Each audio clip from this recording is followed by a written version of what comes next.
Welcome everyone to another edition of Play It Through, and on this edition it's The Blues Brothers, brought to us by Titus. The Blues Brothers, based on the film of the same name, though not a whole lot of relation other than the name and the main characters of Jake and Elwood Blue. You play as either Jake or Elwood, or you can play two-player, which will take turns alternating between each other, and go through 5 different levels of some really tricky platforming.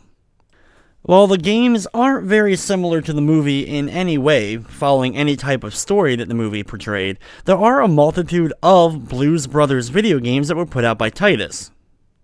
While the film was released in 1980, the video game adaptation started coming out in the early 1990s. This NES version is actually a port, or other version, of a game that was also released for Commodore, Atari ST, and Amiga, as well as a few other platforms. There was actually a sequel to this game called Blues Brothers: A Jukebox Adventure, which was simply called mainly Blues Brothers for the SNES, but was also released on IBM PC and Game Boy. When the film sequel came out in 2000 for Blues Brothers 2000, there was actually another game made in the series. And it happened to also be made by Titus.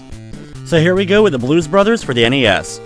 Like I said before, you can play as either Jake or Elwood, and I'm going to be playing as Elwood in this run.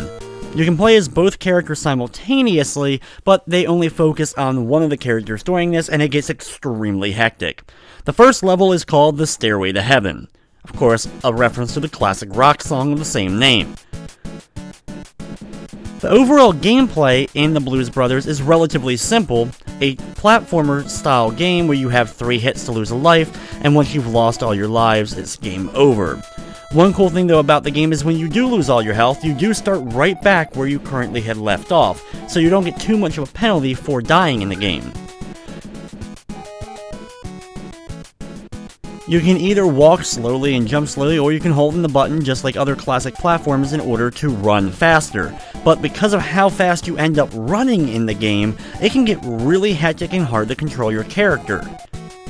Though you will have to kind of master both speeds in order to get to different platforms as we go on. The game, while relatively linear, does have some other branching paths and dead ends that you will run into at times.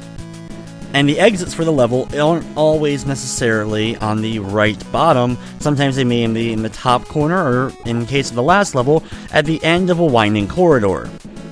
In the first level, we ride along the clouds, and then once we get to the very top here, we can drop off the right side, and we end up completing the level.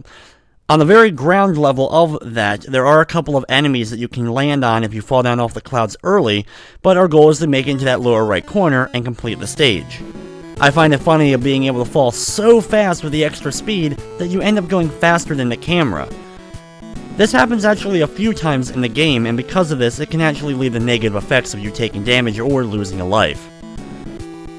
The NES version definitely has its limitations in comparison to other versions of the game, whereas other versions play a little bit more similarly to the Chip and Dale Rescue Rangers game for the NES, having you picking up boxes and launching them at enemies. For the most part, you're going to avoid enemies altogether. There are a few exceptions, such as the rideable shark enemy, as well as the rideable dog enemy.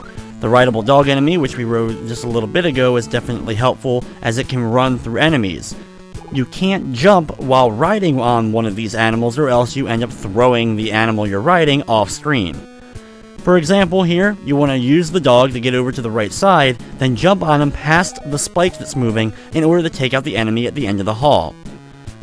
When we jump up here, we're going to wait a few seconds and then take out this dog before climbing up the ladder and jumping into the water. This part's a little bit tricky and took me some time the first time playing the game. You have to hit a spring and then actually land on top of the giant pipe. Going past it to the left, you'll have to backtrack and get all the way back to that pipe and eventually go in it. Do not try to hold the right button while you're actually going through the pipe, or else you'll make it to the end of that screen too quickly, run into the spikes or enemies there before the camera's able to catch up and show exactly what ended up hitting you. The third level of the game is the Jailhouse stage. This one is where things start to get a lot tougher. And there seems to be 2 to 3 times as many spikes in the levels from here on than there were in the first 2 stages. There's a few items you can grab along the way, including music notes, which increase your health back by 1, as well as hearts, which actually end up granting you an extra life. You can see your energy currently in the upper left corner. It shows you your hearts, which represent your lives, and your current health, which is represented by the circles. It flashes back and forth between these two objects, and because of that, it can be a little bit confusing to figure out exactly what it's trying to tell you. As we make our way through, we're going to use this dog to ride over the spikes, since the dogs aren't hurt by the spikes when you ride over them. This way you can get over to this big area.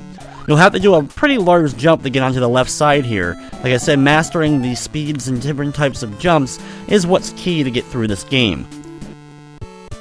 After you play the game a few times, you'll kind of get the hang of just how the speed works overall, but your first time through, you definitely want to take your time, plan out your next jump before trying to attempt it. Watch out for the spider down here. You can either wait for it to come all the way to the left or just run through it if you have extra health, and then complete the stage in the lower right corner. Level number 4 is the Underworld, and by most accounts, this is where the game gets exceptionally difficult. Trying to keep your health overall up during this level in particular can be difficult with not only the spikes but other enemies. There's a bunch of pipes throughout the area that you ride through and it takes you out to the other side, in which case you can go through the pipe either one way or the opposite way. So if you go through a pipe and it leads to a dead end, you can just go right back into the pipe and travel back to where you were and try a different path. Here you want to watch out for the enemies and jump up here. When you drop down, you'll end up sliding all around these different hills, and eventually you'll end up either going to the ladder that we want to go to, or you'll end up landing into the pipe. Here I grabbed the extra life that started floating down when I made it to the center of that room. Our goal though is to get to the very bottom floor. Once here, you can go all the way right if you want to, but it leads pretty much to a dead end.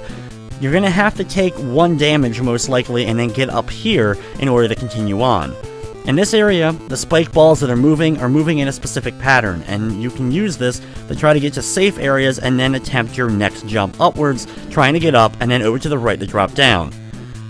That's an extremely difficult jump I just performed, and usually you're going to end up running into one of those spikes, either the one on top or the one slightly below it. But if you hug and hit the directions at the right time, you can get through. Here, another example that you want to wait for the enemy and then do a large jump over to the right, bypassing the second alligator-like enemy and just falling short of those spikes so you land down. Once we make it up here, we're almost to the end of the level itself. You want to jump on these platforms and then use them in order to avoid the spikes that are going to try to chase you down. You have to do some big jumps at times, and because of this, it's difficult. Our goal for this stage is actually not the upper right corner, but instead the center of that platform. It's an extremely weird place to just kind of end the level, as all previous levels had ended by going to the corner of the actual stage. Now it's time for the final level. Yep, we're already in the last stage of the game. It's one of those examples of an extremely tough game, but it ends up being rather short. Use the ladders and get up to this platform with the ice. Of course, you're going to slip and slide on this platform. Don't attempt to jump over to the right. Instead, wait for a platform that's circling around to eventually make it to you. You'll have to transfer between different platforms like this throughout the area, or activate one of these platforms that are sometimes stationary and get them moving before attempting to go through different areas, as you'll see coming up. Drop down here and you'll end up grabbing onto the fence. Take your time and you can maneuver around all the spikes. In the areas with the gaps in the spikes, move over to the left, and sometimes as you're falling down a little bit, just make sure you hit up a couple of times so that you can crawl a little bit up so you don't end up falling so far low on the different fence areas that you hit the spike walls. Here, you're going to want to use the speed up, but only when you're going left or right. You don't want to use it when you're going up or down, because you may accidentally go too fast and hit your head on the spikes, either at the top or at the bottom. Plan your next movements carefully, taking your time, and try not to do too much speeding up. Here you'll have to jump up, but the good thing is the game does catch you. When you try to jump upwards towards those spikes above you, you catch the fence just prior to hitting your head. Over here, you're going to have to bounce off the spring to get up. You want to be careful and hit right when you jump up here so that you can make it through, and then do a nicely timed jump over to the left to get off the next spring and land safely here. Try to avoid this enemy if you can, get onto more ice, and then work your way through, well, some more icy platforms. You'll have to do a run across this gap to make it. And then you want to drop in the 2 spots I did to avoid all the giant spikes that are lining the left, center, and right columns. Down here, activate the platform and you're going to ride slowly all the way across. Be sure to, of course, duck underneath the giant mace ball that's trying to come down at you, and when you make it over to the left side, jump up to the platform and then do a big jump up here. You then have to do a series of very small jumps in order to make it over to the right side. Hit this platform and then start crawling through all the springs. Wait for the platform to move over here, then drop down, duck, and then jump back up and crawl underneath some more spikes, landing once again on the opposite side of it, and then you can finally jump up to a safe area. Run across, do some big jumps, and work your way up to hit another platform. Ride this one across all the way over to the left.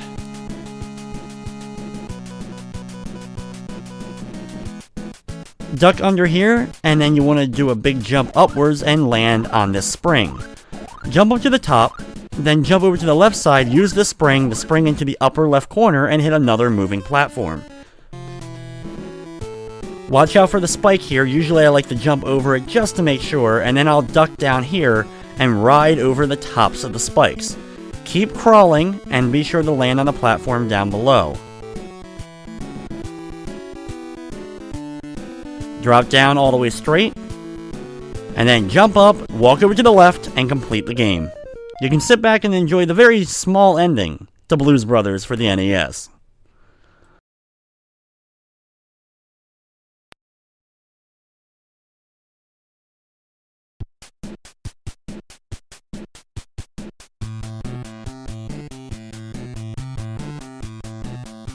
Yep, that's the ending to Blues Brothers for NES. You just get a message that says welcome to the band.